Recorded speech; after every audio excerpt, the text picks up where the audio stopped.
해방되어서 광야길을 가는 동안 40년을 성막을 중심으로 가게 되는데, 이 과정은 우리가 예수를 믿고 구원받아 영원한 천국으로 향하는 과정이어서 복음인 줄로 믿습니다. 이 성막복음을 잘 이해하고 이 말씀을 잘 전해서 구원관이 확실하고 영원한 나라를 바라보는 성도로 살아가도록 잘 가르치게 하여 주옵소서. 아멘. 감사드리며 예수님의 이름으로 기도하옵나이다. 아멘. 지난주에는 제1단계, 10단계로 이루어져 있는데요. 제1단계 애국관에 대해서 말씀을 드렸죠. 제가 이 성막복음은 대만에 가서 강의할 때 성막관을 짓겠다. 우리 강영창 선교사님이 꿈을 얘기했어요. 그래서 그 현장을 가서 보니까 제게 하나님이 지혜를 주시면서 이렇게 관을 만들어 가지고 한 관 한 관 설명을 해나가면서 복음을 전하면 좋겠다 하는 지혜를 주셨어요. 그래서 세계 최초로 성막복음이라는 과목을 만들게 되었습니다. 그래서 이스라엘 백성들이 애굽의 종살이라는 과정은 우리가 사탄의 종이 되어서 고통당하는 인생의 과정으로 말할 수 있고요. 애굽에서 출애굽해가지고 나오는 것은 사탄의 굴레에서 벗어나 예수를 믿고 영원한 천국으로 향하는 과정으로 설명할 수가 있겠습니다. 그래서 애굽관은 뭐냐? 이스라엘 백성들이 애굽에서 종살이 하듯이 사탄에 매여있는 인생들이 하나님의 은혜로 해방되어 나와 구원받는 과정, 이것이 애굽관에서 설명하는 내용이고요. 오늘 성막복음 2단계는 유월절관입니다. 유월절관, 이스라엘 백성들이 해방되어 나올 때 가장 중요한 것은 유월절을 거치면서 나오게 되는 거예요. 그래서 유월절관을 잘 설명을 할 때 복음이 저들에게 확실하게 증거가 되게 됩니다. 원래 이거를 한 학기에 다 그냥 10단계를 강의하려고 하다 보니까 무리가 와요. 제대로 설명도 안 되고 이렇게 그냥 훑어나가서는 안 되겠다. 이것을 여러분들이 배워서 잘 적용을 하고 아멘. 또 가르치셔야 되는데 이거를 그렇게 훑어나가는 식으로 하면 안 되겠다 생각을 해서 이걸 한 과목 한 과목 한 시간마다 한 과목씩 한 단계씩 다루기로 해가지고 1학기 전체를 2학기 한 학년을 가르치는 거로 이렇게 구분을 했습니다. 제가 계산을 해보니까 이번 학기에는 5과목 정도 가르치게 되고요. 그래서 5단계까지 이번 학기에 마치고 다음 학기에 6단계에서 10단계까지 넘어가는 게 좋겠다 생각을 해서 오늘 여기 여러분에게 인쇄를 해드렸는데요. 이 과정을 여러분이 잘 빠르게 이해를 하셔야 됩니다. 제가 시간이 없어서 오늘 2시 반, 2시 반까지는 마치고 제가 나가야 되기 때문에 빨리빨리 진행을 하면서 또 이해 잘 마치지 못한다면 다음 주로 넘어가도록 그렇게 하겠습니다. 유월절관에 있어서 중요한 것은 하나님이 모세를 택하게 되는 과정이에요. 이스라엘 백성들이 구출받기 위해서 그들을 구원하는 구원자가 필요했죠. 그가 바로 모세였습니다. 그래서 하나님이 이 모세를 통해 이스라엘을 구원한 것처럼 이 모세는 예수 그리스도의 상징입니다. 예수님을 보내서 우리를 구원해 주신 것처럼 하나님이 모세를 통해 이스라엘 백성을 구원하여 주셔요. 출애굽기 2장에 갈대상자가 나오는데요. 이 과정을 상당히 우리가 중요하게 생각해야 됩니다. 1996년 말 기독교 대학인 한동대학이 경제적 위기를 겪을 때 재정이 악화되어서 교직원들 월급도 주지 못하고 있을 때였어요. 그때 한 교수님이 다소나마 학교에 도움을 주기 위해서 아이디어를 냈는데 한 계좌 1,000원 운동을 벌이자 그렇게 제안을 했어요. 이 후원 운동을 한동대가 갈대상자라고 이름을 지었습니다. 갈대 한 올은 약하지만은 수많은 갈대가 모이게 되면 나일강을 해칠 수많은 사람들을 구원할 모세를 지킬 바구니를 만들 수 있다. 이런 제안을 한 것입니다. 그래서 한동대 갈대상자 운동이 탄생하게 되는데 한동대 총장의 아내였던 김영애 권사님이 쓴 갈대상자라는 책에 보면 제5장에 이런 메시지가 나옵니다. 모세가 태어날 무렵 애굽에서 태어난 히브리 남자아이는 모두 죽임을 당했다. 모세의 운명도 폭풍 속의 촛불 같았다. 모세의 부모가 갈대를 엮고 아기를 누일 바구니를 엮었던 그날 밤 모세의 운명도 폭풍의 촛불 같았다. 아마 그들은 그것을 만들며 눈물로 통곡을 하며 만들었을 것이다. 하지만 사람의 마음을 움직이시는 하나님은 죽어야 할 그 아기를 바로의 공주의 손을 통해 기적으로 살리셨다. 뒷날 민족의 지도자로 모세가 서는데 이 갈대상자가 중요한 역할을 한 것이다. 갈대상자를 만들 때 얼마나 부모가 통곡하면서 만들었겠어요. 한 올 한 올을 짜면서 하나님 이 아이에게 은혜를 주세요. 이 아이를 살려주세요. 그러면서 아마 기도하며 만들었을 것입니다. 여기 본문 2장에는 갈대상자가 태어나는 과정을 보여주죠. 이 갈대상자를 통해서 모세가 구출을 받아 위대한 역사가 시작이 됩니다. 하나님은 갈대상자에 당겨서 나일강을 떠내려가는 모세를 통해 이스라엘을 구원하는 기적을 일으키셨어요. 하나님이 아브라함을 택하시고 이삭을 낳고 야곱을 낳고 야곱의 가족이 70명 되었을 때 애굽으로 들어가 400년 만에 200만 명으로 인구가 늘어납니다. 이는 기하급수적인 증거예요. 하나님이 하늘의 별처럼 바다의 모래처럼 번성시켜 주겠다고 약속한 대로 그대로 이루어지는 현장이었습니다. 애굽 왕 바로는 불안했습니다. 왜냐하면 이 이스라엘 민족이 번성하는 것이 애굽 사람들이 번성하는 것보다 훨씬 앞질렀기 때문에 그래서 그는 두 가지를 염려하게 되는데 첫째는 그들이 우리를 지배하면 어떻게 하나 앞으로 인구가 많아져 가지고 우리를 지배하면 어떻게 할까. 둘째는 다른 민족이 애굽을 쳐들어올 때 이스라엘 백성이 그들과 합세해서 적이 될지 모른다 하는 불안감을 가지고 있었습니다. 그래서 지혜롭게 대처하는 것이 좋겠다 하는 생각을 하는데 바로가 세운 대책은 무엇입니까? 인구 억제 정책이었죠. 첫째, 아들을 낳으면 죽여라.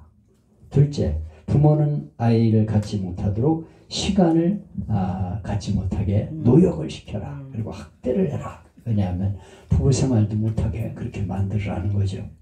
그런데 그것도 실패하니까 명령을 내립니다. 출애굽기 1장에 보면 모든 시민에게 명하여 가로되 남자가 나거든 그를 하수에 던지고 여자여든 살리라. 남자가 나면 무조건 죽이라는 거예요. 남자 태어나면. 이런 상황에서 모세가 태어나게 됩니다. 이 나일강에 던지라고 했는데요. 나일강은 세계에서 가장 긴 강입니다. 애굽을 남북으로 관통하는 6,690km, 26,000리에 이르는 강이에요. 이렇게 어마어마한 강입니다. 근데 그 어마어마한 길이의 그 강에서 모세가 구출받았다는 건 얼마나 기적입니까? 아멘. 햇빛 그 시간에 바로왕의 딸이 목욕을 하러 나오다니 이게 기적이 아니에요? 아멘. 그리고 갈대상자 하나 흘러내리려고 하는 걸 그가 본 거예요. 그래가지고 저거 뭔지 건져봐라. 그래서 가서 건져보니까 아이가 틀림없이 이스라엘 아기다. 불쌍하게 생각이 돼서 그 아이를 건져내서 자기 아들로 삼죠. 이게 하나님의 기적입니다. 아멘. 여러분 하나님께서 이 갈대상자 어마어마한 강물 속에 띄워진 갈대상자에 그 가련하고 보잘것없는 그 아이를 통해서 엄청난 역사를 이루십니다. 그래서 하나님이 모세를 이렇게 구출해가지고 그를 통해 이스라엘을 구원하게 하셨어요.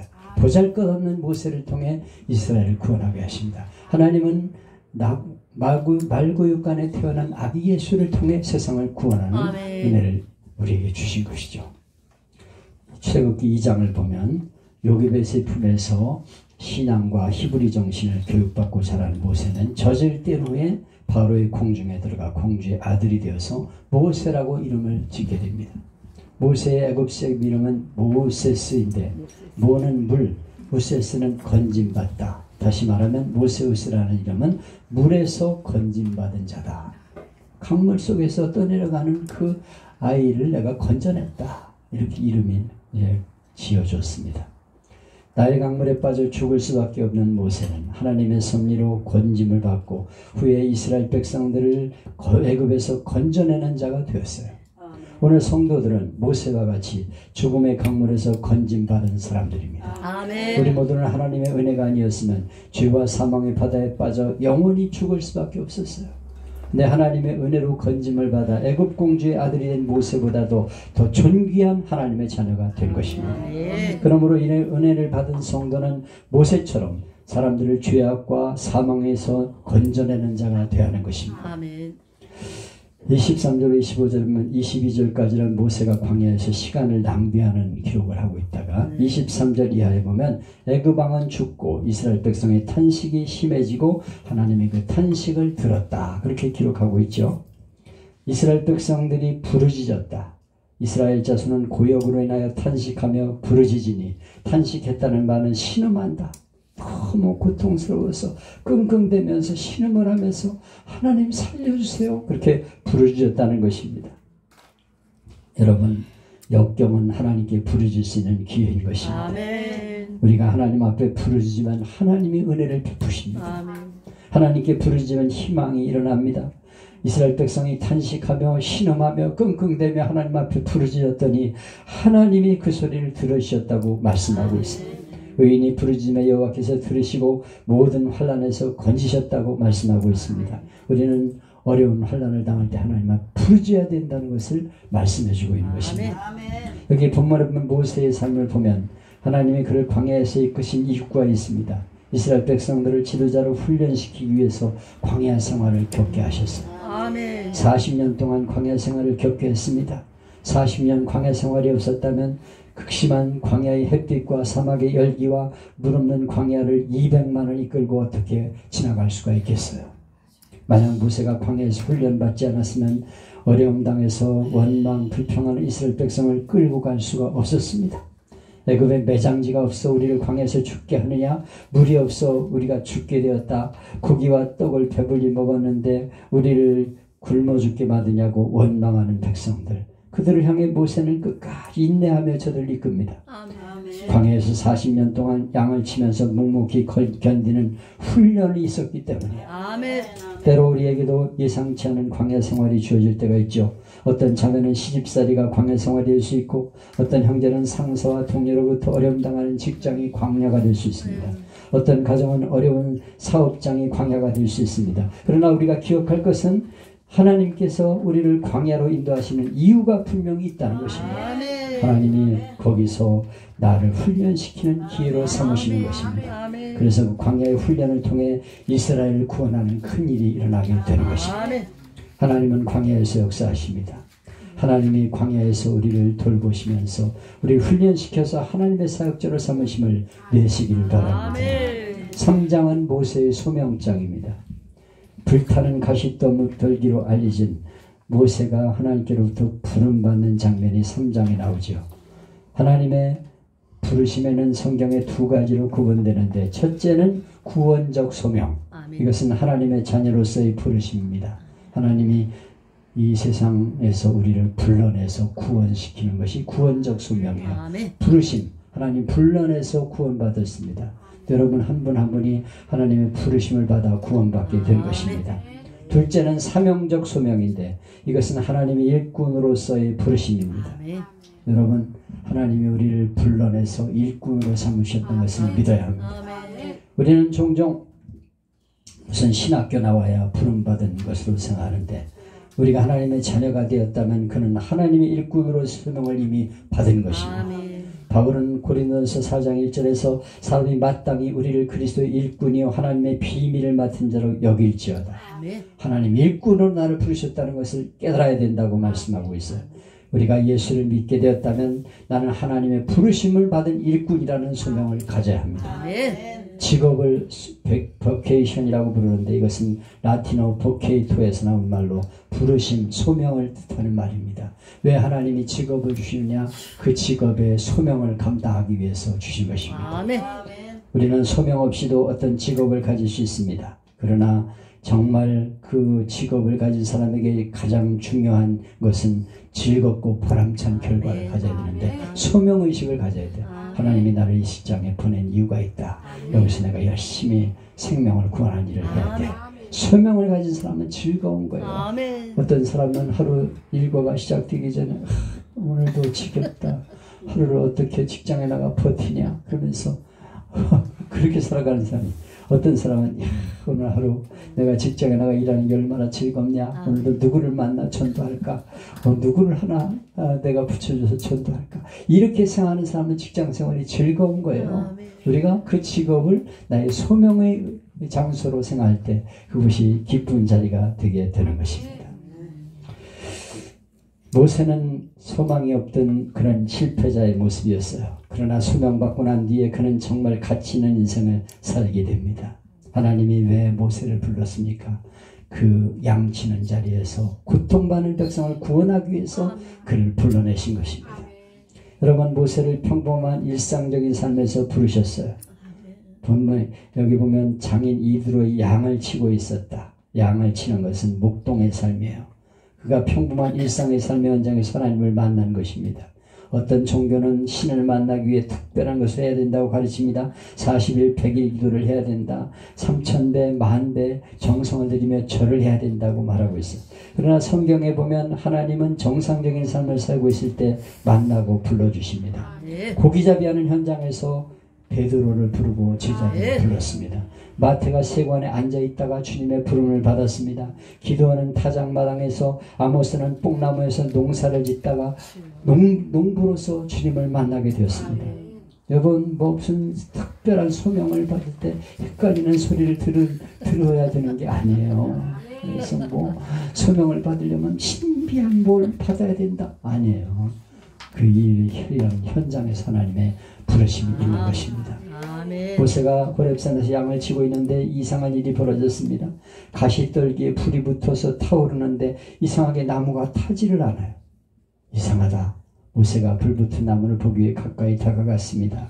하나님은 그렇게 우리에게 다가오십니다. 어떤 경우에는 일상적인 삶을 살아가는데 거기에 하나님의 부르심을 발견하게 됩니다. 늘 드리는 주일 예배가 가슴 벅찬 부르심으로 다가올 수 있습니다. 늘 하는 새벽 기도였는데 어느 날 마치 주님이 나를 부르시는 음성을 듣게 되는 것입니다. 늘 하는 평범의 일상을 통해서 하나님이 내게 다가오시고 불러주신다는 것을 기억해야 합니다. 모세가 부름받은 자리는 초라한 나무떨기 아래였습니다. 아더 핑크라는 유명한 성경학자는 가시떨기 나무는 실상은 모세 자신의 모습이었다고 지적합니다. 그렇습니다. 가시떨기는 모세의 그림자입니다. 사막에 아무렇게나 버림받은 흔한 가시떨기 나무, 그것은 참 보잘것없는 가시떨기 나무입니다. 그건 모세 자신의 모습이었어요. 그런 사실을 깨닫지 못하고 모세는 한때 오만과 자신감에 처해 있었습니다. 그러나 그가 깨달은 것은 내가 가시떨기에 불과하다는 것을 깨닫게 되는 것입니다. 그는 젊은 시절 자기 힘으로 불을 붙이는 혈기에 차서 뛰어다녔습니다. 그러나 한 시간도 타지 못하고 하루를 견디지 못하고 연소되어 재가 되어 쓰러지고 말았어요. 이것이 모세가 첫 번째 가시떨기에 책임지었습니다. 가시떨기는 한마디로 말해 쓸모없는 나무입니다. 쓸 데가 있으면 땔감으로밖에 쓰일 수 없는 나무예요. 모세만 하더라도 나이 80세나 되었으니 늙고 쇠약해 별 볼 일 없는 사람이었습니다. 여기에 깊은 진리가 있습니다. 우리도 하나님 앞에 아무 쓸모없는 사람입니다. 쓸모없는 가시떨기 같은 사람들이에요. 지옥의 땔감으로나 알맞는 그런 사람이에요. 그런데 하나님이 우리를 불러서 가시떨기 인생을 하나님의 사람으로 사용하시니 얼마나 감사합니다. 하나님의 계획은 분명합니다. 이스라엘 애굽에서 건져내겠다는 거예요. 그들을 가나안 땅으로 인도하겠다는 것입니다. 하나님은 모세를 부르시면서 내가 애굽에 있는 백성의 고통을 정령히 보고 그들이 간역자로 인하여 부르짖음을 듣고 내 그 우르고를 알았다 그랬어요. 여기 중요한 세 가지 동사가 있는데, 첫째, 내 백성의 고통을 정령히 보고 하나님이 하나님의 백성이 고통당한 걸 지켜보셨다는 것입니다. 우리가 고통당할 때 하나님은 우리 모습을 지켜보십니다. 그들의 부르짖음을 듣고, 둘째는 그들이 부르짖음을 듣고 하나님이 고통당할 때 부르짖을 때 그 기도를 들으시는 분입니다. 셋째는 그 우고를 알고 하나님이 그들의 그 군심과 고통을 다 알고 계셨다는 것입니다. 우리 하나님은 우리의 모든 고통을 다 알고 계시고 근심을 다 알고 계십니다. 하나님이 아브라함을 불러내신 이유는 천하 만민이 복을 얻기 위해서입니다. 사도 바울을 부르신 이유는 무엇입니까? 그러하여금 이방 땅에 복음을 전해 많은 생명을 구원하기 위해서 사도 바울을 부른 것이었습니다. 하나님이 가시떨비 같은 우리를 어디에 쓰려고 부르셨습니까? 나 한 사람 한 사람만의 구원을 위한 것이 아닙니다. 여러분 잘 먹고 잘 살라고 하나님 부른 게 아니에요. 내가 예수 믿고 복받아 잘 먹고 잘 살고 이게 아니에요. 바로 나를 통해서 많은 생명 구원받기 위해서 우리를 불러주신 것을 알아야 합니다. 우리가 참으로 하나님의 은혜를 깨달았다면 전도해야 합니다. 전도야말로 사회사업과 구제보다 시급한 것입니다. 전도야말로 가정과 사회와 국가의 문제를 해결하는 비결입니다. 18세기 영국 사회는 참으로 타락하고 어두운 그늘 아래 있었어요. 누구도 사회의 잘못된 구조를 바꿀 수가 없었습니다. 그런데 한 사람, 믿음의 사람인 웨슬레를 중심으로 일어난 전도운동은 피 한 방울 흘리지 않고 영국을 새로운 사회로 바꾸어 놓았습니다. 웨슬레의 전도운동의 사회적인 영향은 대단했습니다. 극장의 문을 닫는 일이 생겨났습니다. 주일날은 극장 문 닫자. 손님이 없어서 술집이 문을 닫게 되었습니다. 주일날 모든 영업을 하지 않고 다 쉬었습니다. 부지런한 사회에 신뢰하는 안정된 사회가 되었습니다. 여러분 우리가 복음을 전할 때 세상이 변화되게 되는 것입니다. 우리를 통해 주일날 문을 닫는 그런 세상을 만들어야 합니다. 모두가 나와 하나님 앞에 예배드리는 그런 사회를 꿈꿔야 합니다. 그런 나라를 우리가 꿈꿔야 합니다. 우리가 어려움을 당하기 전에 북한에서는 주일날에 문을 닫았어요. 많은 교회들이 문을 닫고 교회로 몰려들었습니다. 오늘날 교회가 문을 닫는 시절이 되었어요. 하나님 복음을 전하지 않기 때문에 교회가 입을 함구하고 있기 때문에 예수 믿는 것들 때문에 코로나가 열린다 당해가지고 전도를 안 해. 이게 망조가 되는 것입니다. 우리는 세상을 향해서 복음을 전하고 어떤 방법을 통해서든지 하나님 복음을 전하는 교회가 되어야 세상을 살리게 되는 것입니다. 출애굽기 4장에 보면 내 손에 든 것이 무엇이냐, 내 손에 가진 것이 무엇이냐 묻는 말씀이 나옵니다. 하나님은 이스라엘 백성의 지도자로 모세를 부르게 됩니다. 그는 공주의 아들로서 당당했었는데 그의 용기는 40년 미디안 광야에서 양을 치면서 다 사라지고 말았습니다. 그런데 하나님이 인생을 마무리해야 되는 80세 양치기 노인은 그에게 나타나셨어요. 억압받는 이스라엘 백성을 애굽에서 구원해 내라는 것입니다. 그때 그는 그렇게 말합니다. 내가 누구이기에 바로에게 가며 이스라엘 자손을 애굽에서 인도해 내리까? 한마디로 안 된다는 거예요. 내가 애굽 땅에서 힘이 있을 때도 안 됐는데 내가 이스라엘을 구해보려고 사람을 쳐주기까지 했다가 도망자가 되었는데 어떻게 내가 이 노인이 거기 가서 애굽 사람을 구원해냅니까? 애굽에서 백성을 구원해냅니까? 안 됩니다. 안 된다는 거예요. 아무도 나의 말을 믿지 않을 것입니다. 그때 하나님이 여러 가지 이유를 대면서 4차례나 반복해서 말하지만은 거절합니다.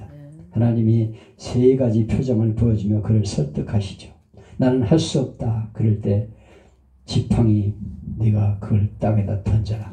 땅에다 던지니까 뱀이 돼요.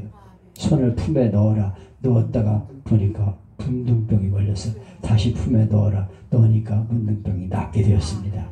하나님이 기적을 보여주시죠. 나일 강물 그걸 떠가지고 땅에 부으라. 피가 되리라. 하나님이 이렇게 기적을 보여주며 말씀하셨습니다. 하나님 모세에게 내 손에 든 것이 무엇이냐 물으셨어요. 그가 손에 들고 있는 것이 무엇인지 몰라서 질문했겠습니까? 하나님은 지팡이가 갖고 있는 걸 알고 있었어요. 그가 가지고 있는 건 지팡이밖에 없는 걸 알고 계셨어요. 그럼에도 불구하고 그에게 말씀한 것은 그에게 뭔가를 보여주기 위해서 네 손에 든 것이 무엇이냐고 말씀하고 있습니다. 네 지팡이입니다. 그 지팡이를 땅에 던져. 그랬더니 그것이 땅에 던지니까 살아있는 뱀이 되어서 물려고 덤벼드는 거예요. 깜짝 놀라는 모세를 향해 말씀하십니다. 내 손을 내밀어 그 꼬리를 잡아라. 아니 뱀을 꼬리를 잡으면 큰일 납니다. 대가리를 때려야지. 꼬리 잡으면 그건 당장 물려 죽는 거예요. 근데 하나님 말씀대로 꼬리를 잡으니까 지팡이가 되었어요. 하나님은 모세에게 두 가지 표정을 더 보여주십니다. 근데 모세가 자꾸만 나는 입이 뻣뻣하고 혀가 둔한 자입니다. 내가 어떻게 나는 말도 잘 못해요. 그러니까 아론을 붙여주었어요. 붙여주면서 마지막으로 말씀합니다. 너는 이 지팡이를 손에 잡고 이것으로 이적을 행할지니라. 하나님이 80세 노인 모세에게 군인 한 명을 붙여주지 않았어요. 전사를 붙여주든가 싸움을 잘하는 사람 붙여주지도 않았습니다. 아니 모세가 예굽을 구원하려면 군사를 붙여주면서 가라고 그래야지. 적어도 일당 1000명은 대항하는 사람을 붙여주면서 가라고 그래야지. 근데 한 명의 군사도 붙여주지 않았어요. 볼품은 마른 막대기 하나를 들고 이스라엘을 구원하라는 거예요. 아니 이게 말이 됩니까?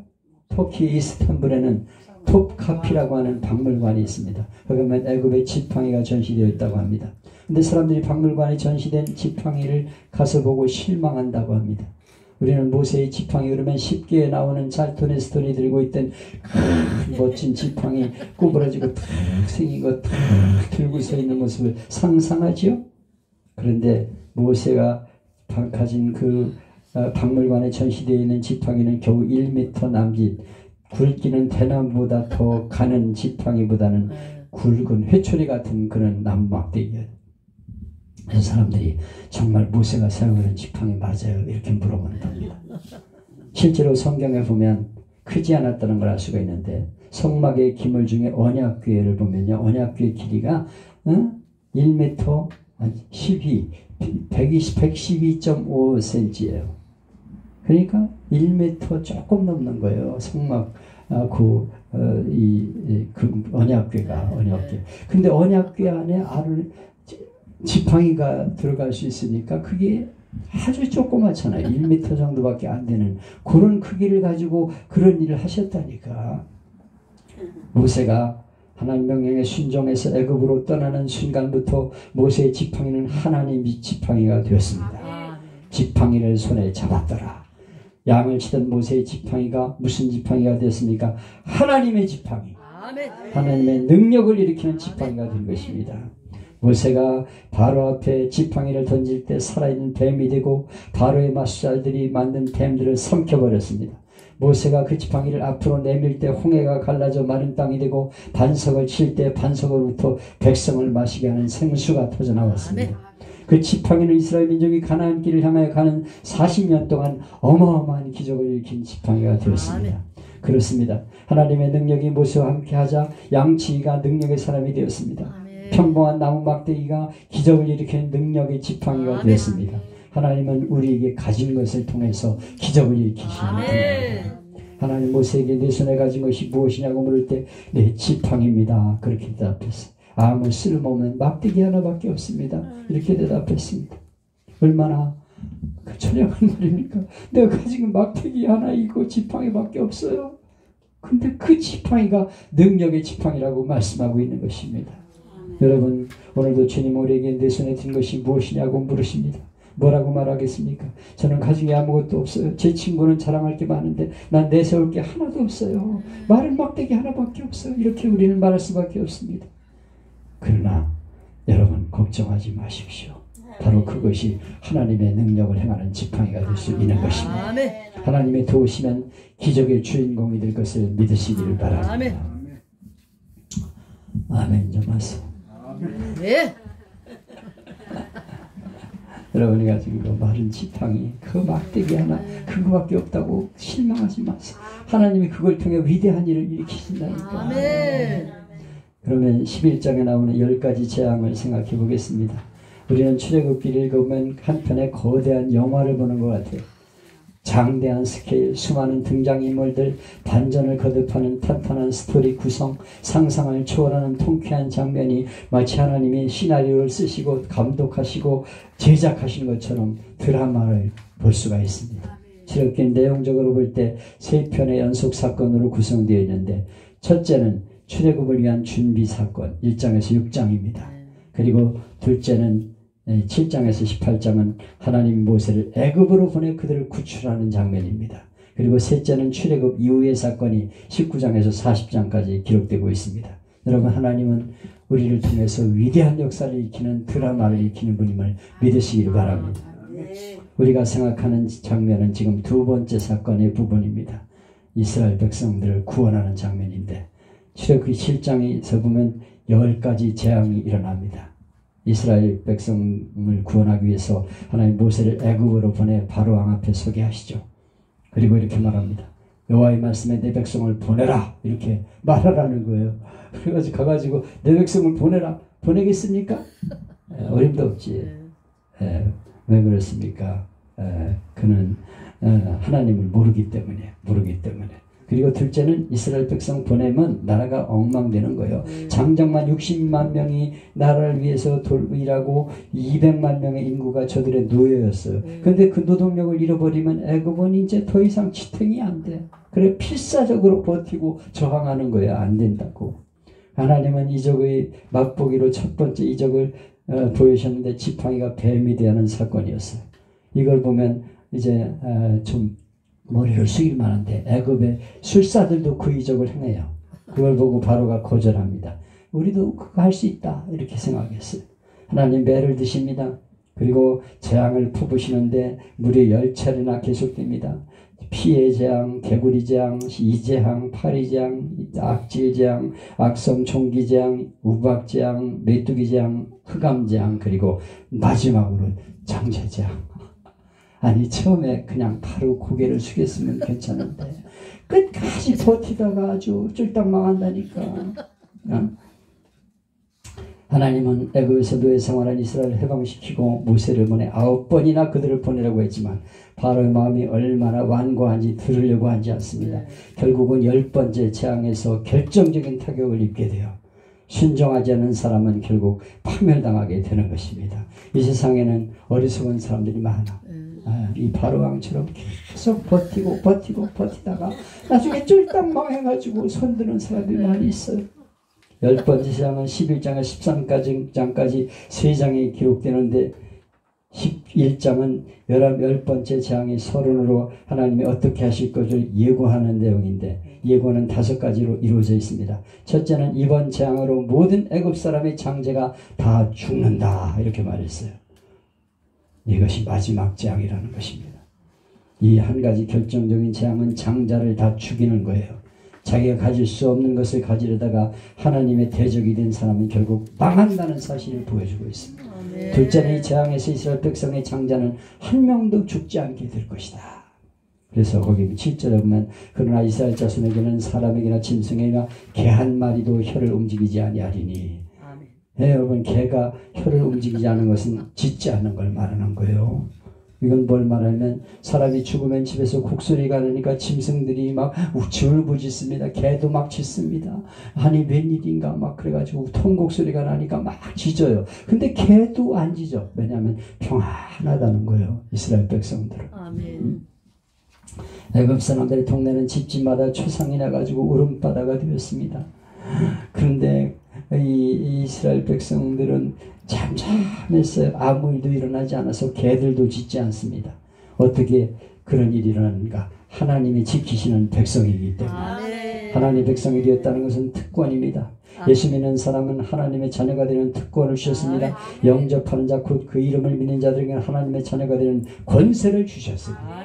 예수님을 믿으면 하나님의 자녀가 되는 특권을 누리게 되는 것입니다. 그래서 하나님의 은혜와 축복을 누리게 되는 것입니다. 세 번째는 그날 애굽 사람들이 이스라엘을 쫓아낼 것이다. 배를 막고 다 막고서 항복을 하면서 나가 빨리 나가. 그래서 쫓아냈다는 거예요. 그렇게 붙잡으려도 안 되니까 쫓아내. 나가 이놈들아. 니네들 때문에 우리 죽게 생겼어. 나가. 그날의 애굽 은금 폐물을 가지고 나오게 되리라.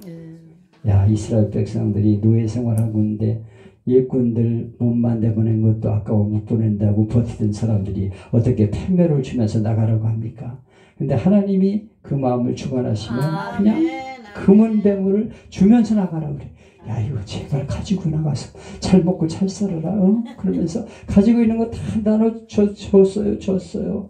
그래가지고 성막을 지을 적에 이 폐물들이 다 쓰이는 거예요. 그래가지고 무슨 파 무슨 폐물 해가지고 다 성막을 짓는 데 사용했어요. 하나님의 은혜가 너무 고마워가지고 이렇게 넘치도록 준 거야. 나중에 가져오지 말라. 그만 가져와. 이렇게 말할 정도로. 하나님이 우리에게 주신 은혜를 하나님 앞에 드릴 줄 알아야 됩니다. 그 다음에 이스라엘 백성과 모세는 그날 영광을 얻을 것이다. 하나님의 진노로 멸망하는 사람의 입장에서는 한 명도 죽지 않은 이스라엘 모세라는 사람이 얼마나 위대하게 보였겠어. 이야, 진짜 하나님 살아계시는구나. 하나님이 함께 하시면 그 사람들이 보고서 놀라가지고 하나님께 영광을 드리게 되는 것입니다. 우리도 영광을 받게 되는 것입니다. 그럼 12장에 보면 구원의 표적입니다. 100년 전 의학계에서는 인간의 생명이 피 속에 있다는 것을 발견했습니다. 근데 이 피에 대해서는 오래전부터 성경에 언급하고 있어요. 성경은 피에 관한 책입니다. 성경에는 적어도 700번이나 피에 대해서 말하고 있어요. 종교学자 마틴 루터는 재미있는 말을 했습니다. 성경을 짜봐라. 그러면 피가 나올 것이다. 참깨를 틀어놓고 짜면 뭐가 나옵니까? 참기름이 나옵니다. 들깨를 넣으면 들기름이 나옵니다. 근데 성경을 짜면은 뭐가 나온다고요? 피가 나온다는 거예요. 성경은 피에 대한 책으로 피에 대한 이야기가 많이 나오는데 구약성경 레위기 17장에 보면 피를 하나님 앞에 제단을 뿌리라고 말씀하고 있어요. 육체의 생명은 피에 있습니다. 내가 너희에게 주어 단에 뿌려 너희 생명을 위해 속죄하게 하나니 생명이 피에 있으므로 피가 죄를 속죄하느니라. 구약시대에 사는 사람은 어린 양이나 염소나 비둘기 같은 짐승을 가지고 나아갔습니다. 그리고 그 제물을 잡아가지고 목을 따가지고 피를 번제단에 뿌리면 하나님이 그들의 죄를 용서해 주셨습니다. 그런데 신약시대에서는 양이나 염소나 비둘기 피가 필요 없게 되었어요. 오늘날 교회 안에서 양을 잡아 제사를 드리라고 하면 교회 누가 나오겠어요? 무서워서 끔찍해가지고 안 나온다니까. 맨날 피비린내만 나와보세요. 양 잡아가지고 막 목 따고 막 이래가지고 누가 나오겠습니까? 근데 이제는 그게 필요 없어요. 우리는 동물의 피가 아닌 예수님의 피를 통해 구원받게 되었기 때문입니다. 그러므로 기독교는 피의 종교라고 말할 수 있습니다. 하나님 마지막으로 중요한 계획을 세우셨어요. 애굽 사람 중 첫 번째 태어난 모든 남자 짐승에 첨난 것을 다 죽이겠다 그러는 거예요. 그러나 애굽 사람과 달리 이스라엘 백성에게는 19수대로 양이나 염소를 잡은 후 피를 문의 좌우 설주와 인방에 발라 재앙을 당하지 않도록 하라 그랬어요. 19수대로 아버지는 아버지대로 피를 발라야 됩니다. 어머니는 어머니대로. 우리 아버지가 예수 믿었기 때문에 나는 자동으로 천국 가는 건 아닙니다. 다 피를 발라야 돼요. 19수대로 발라야 됩니다. 아버지, 아들, 자녀들 다 19수대로 피를 발라야 돼요. 그 마음에 예수님의 피가 발리질 때 구원받게 되는 것입니다. 그래서 이스라엘 백성들이 순종해서 문설주 인방에 피를 바른 후에는 죽음의 신이 넘어갔습니다. 이스라엘 백성들은 어린 양의 피를 바른 집에 장자나 가축에 처음 난 것들이 죽임을 당하지 않고 구원받게 되었습니다. 그러나 말씀에 순종하여 피를 바르지 않은 불순종하여 피를 바르지 않은 집은 장자와 가축에 처음 난 것들이 죽임을 당했어요. 집집마다 자식이 죽고 남편이 죽으니 온 애굽이 통곡의 바다가 되었습니다. 죽음의 천사가 이스라엘 백성 집에는 들어가지 않고 피를 보고 그냥 넘어갔습니다. 아멘. 여기 넘어간다. 이것이 6월이에요. 6월. 6월의 말은 넘어간다 그런 말입니다. 그래서 그들이 살게 되었습니다. 구원의 표가 무엇입니까? 거룩한 것도 아니고 사랑도 아니고 이웃 구제도 아니고 봉사도 아니고 오직 하나 피를 바른 집은 넘어갔다는 거예요. 여러분 착한 일을 많이 해야 구원받는다가 아닙니다. 여러분이 뭐 봉사를 많이 해 구원이 아닙니다. 오직 예수님의 보혈의 피를 바를 때 구원받게 되는 것입니다. 성경은 1600년 동안 쓰여진 것이지만 짝이 있습니다. 6월절 어린 양의 피는 예수님 피와 짝이 됩니다. 하나님의 아들 예수님은 이 땅에 오실 때 어린 양으로 오셨어요. 요한복음 1장 19절에 보면 하나님의 손자 세례 요한이 예수님이 자기에게 오시는 것을 보고 소리를 쳤습니다. 보라 세상 죄를 지고 가는 하나님의 어린 양이로다. 어린 양으로 오셔서 피 흘리시고 죽으심으로 우리를 죄에서 구원하신 것입니다. 애굽에 있던 이스라엘 백성은 어린 양의 피가 문설주에 바름으로 살아났습니다. 그러나 지금의 우리는 어린 양을 잡아 피의 문설주를 아무리 치려도 살 수가 없어요. 어린 양의 피는 바로 예수님의 피이기 때문입니다. 그 피가 우리 영혼의 문설주에 있어야 사는 것입니다. 다른 길이 없어요. 고린도서 5장 7절에 보면 우리의 유월절 양 곧 그리스도께서 희생이 되셨느니라. 베드로전서 1장 19절에 보면 오직 흠없고 점없는 어린 양 같은 그리스도의 보배로운 피로 한 것이니라. 하나님이 세상을 처럼 사랑하사 독생자를 주셨으니 이는 저를 믿는 자마다 멸망치 않고 영생을 얻게 하려 하심이라. 요한복음 3장 16절입니다.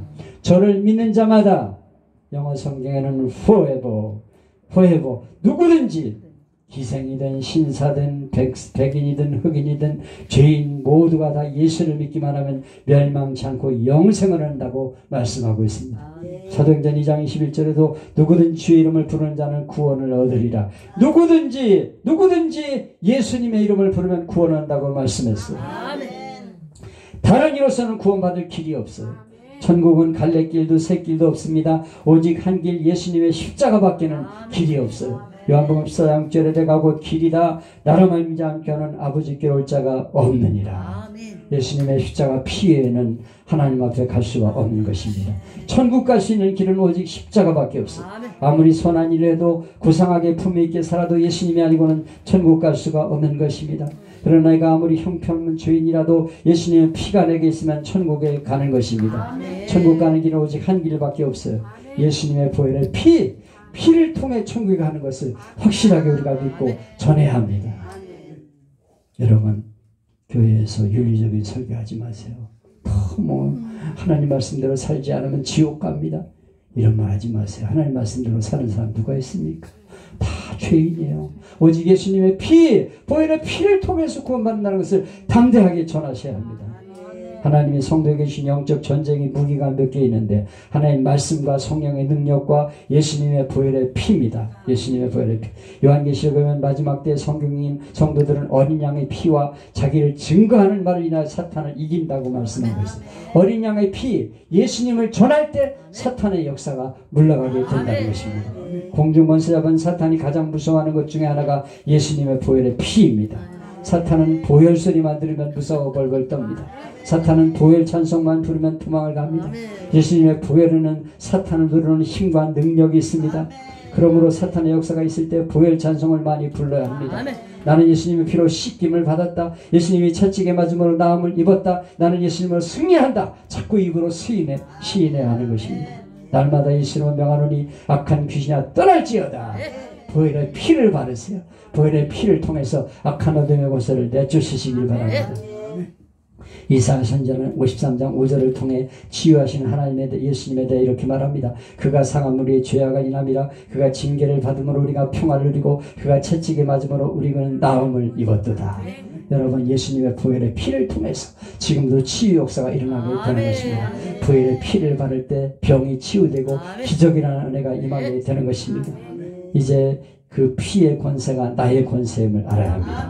보혈의 능력이 바로 나의 능력입니다. 주의 보혈 능력이 있도다. 주의 피 믿어 피 아래 있는 당신의 모든 죄가 사해졌음을 믿어야 합니다. 이제 모든 저주는 내 것이 아닙니다. 보혈 아래 그것을 다 던져버리세요. 어린 양의 보혈로 당신의 가정을 바르십시오. 가정에 예수 보혈의 피를 뿌리세요. 예수 이름으로 악한 것들을 우리 가정에서 떠날지어다 명령을 하세요. 당신의 가족에게 바르십시오. 하나하나에게 예수님의 보혈의 피를 바르며 선포하세요. 모든 저주는 떠나가게 될 것입니다. 하늘문 열려지게 될 것입니다. 그것은 하나님의 능력이 당신의 능력이 되는 것입니다. 당신은 보혈의 힘으로 세상을 정복하는 사람이 되게 되는 것입니다. 여러분의 힘으로 해결할 수 없는 문제가 있습니까? 예수님의 십자가를 바라보세요. 그리고 보혈의 능력을 믿고 주님의 보혈을 뿌리시기를 바랍니다. 예수님의 보혈의 피로 모든 것은 해결될지어다. 우리 가정의 모든 저주는 떠나갈지어다. 그래서 우리를 통해서 많은 영혼이 구원받아 하나님께 영광 드리는 가정들이 되시기를 주님의 이름으로 축복합니다. 아멘. 아멘입니다. 예수님의 보혈 능력이 있도다. 이 6월절간이 여러분에게 복음이 되시기를 바랍니다. 제가 너무 바빠가지고 정신없이 다 이해갑니다. 정신없이 말을 했습니다. 옛날에 강록